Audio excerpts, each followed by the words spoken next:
Beb, gimana Beb? Beb, komentar dikit Beb.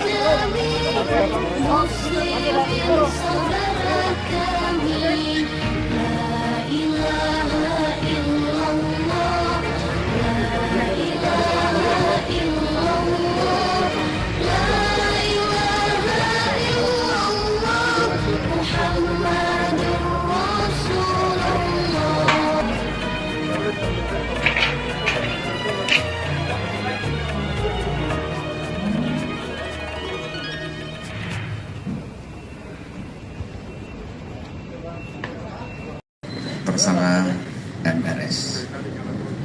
Yang utama bahwa teman-teman sudah lihat semuanya tadi pagi, ya, tadi pagi sekitar jam 11.30 dimulai pemeriksaan.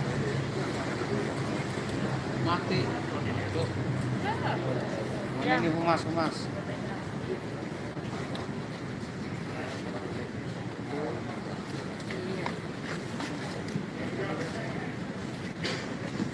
Cek situ.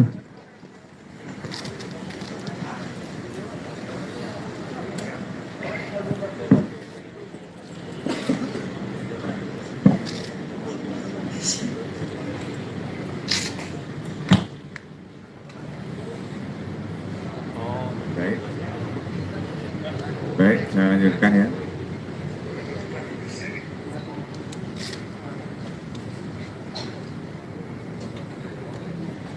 Sudah, tes, satu, oke ya. Udah, wes. Baik, saya lanjutkan. Jadi sebelum dilakukan pemeriksaan ya, untuk ditanyai dan dimasukkan dalam berita acara pemeriksaan, tersangka MRS dilakukan prokes ya, untuk kesehatan setelah sampai di Polda Metro Jaya. Ya tentunya nanti kita cek, sudah kita lakukan berkaitan dengan cek COVID, kemudian tensi, dan kemudian gula darah, kita lakukan pemeriksaan semua. Dan tentunya ini bagian daripada protokol kesehatan yang harus kita pedomani di setiap tersangka maupun saksi yang diperiksa di Polda Metro Jaya maupun di jajaran kepolisian. Kemudian pada pemeriksaan juga hak-hak sebagai tersangka juga kita berikan. Yang pertama adalah didampingi oleh pengacara maupun ataupun penasihat hukum. Kemudian juga dari dalam berlangsungnya pemeriksaan, kita juga memberikan apa? Kegiatan misalnya mau sholat zuhur, kita berikan waktunya, kemudian juga isoma kita berikan waktunya, kemudian juga sholat asar kita berikan waktunya, sampai sholat maghrib pun kita berikan. Ya, makan siang juga kita berikan, makan malam pun juga kita berikan. Ya. Jadi semuanya kita berikan sebagai hak sebagai tersangka yang kita lakukan dengan humanis kita berikan. Kemudian di dalam pemeriksaan penyidik memberikan 84 pertanyaan yang ditanyakan kepada tersangka MRS. Jadi mulai jam 11.30 dan tadi selesai jam 22.00 dan kemudian setelah selesai diperiksa tentunya dari penyidik membacakan kembali daripada berita acara tersebut, dan kemudian ada beberapa yang diperbaiki ataupun ditambahi oleh tersangka. Jadi kita melayani dengan baik, kita layani apa-apa saja yang menjadi kekurangan daripada jawaban ya tersangka di dalam berita acara pemeriksaan. Kemudian tersangka MRS kita tahan, kita lakukan penahanan oleh penyidik itu dimulai tanggal 12 bulan 12, artinya tanggal 12 Desember 2020 selama 20 hari ke depan. Jadi sampai tanggal 31 Desember 2020.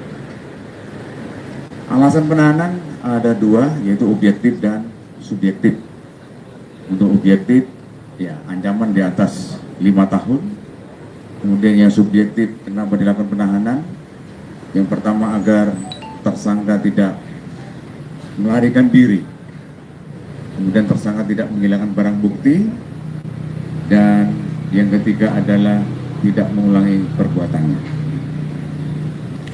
Dan intinya juga dilakukan penahanan adalah untuk mempermudah proses penyidikan. Itu kira-kira ya teman-teman ya yang bisa kami sampaikan, kegiatan untuk dini hari ini yang bisa kami sampaikan, dan saya akhiri dengan wassalamualaikum warahmatullahi wabarakatuh. Terima kasih.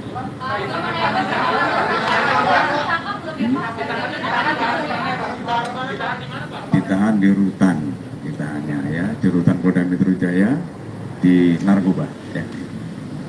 Oke. Gimana? Kenapa maksudnya apa? Maksudnya itu Sudah ada yang diperiksa belum, Pak? belum ya. Tapi sudah disampaikan sama Kabid Humas apa? Ada dua, itu ada dua, yaitu menyerahkan diri atau dicari. Oke, kita tunggu.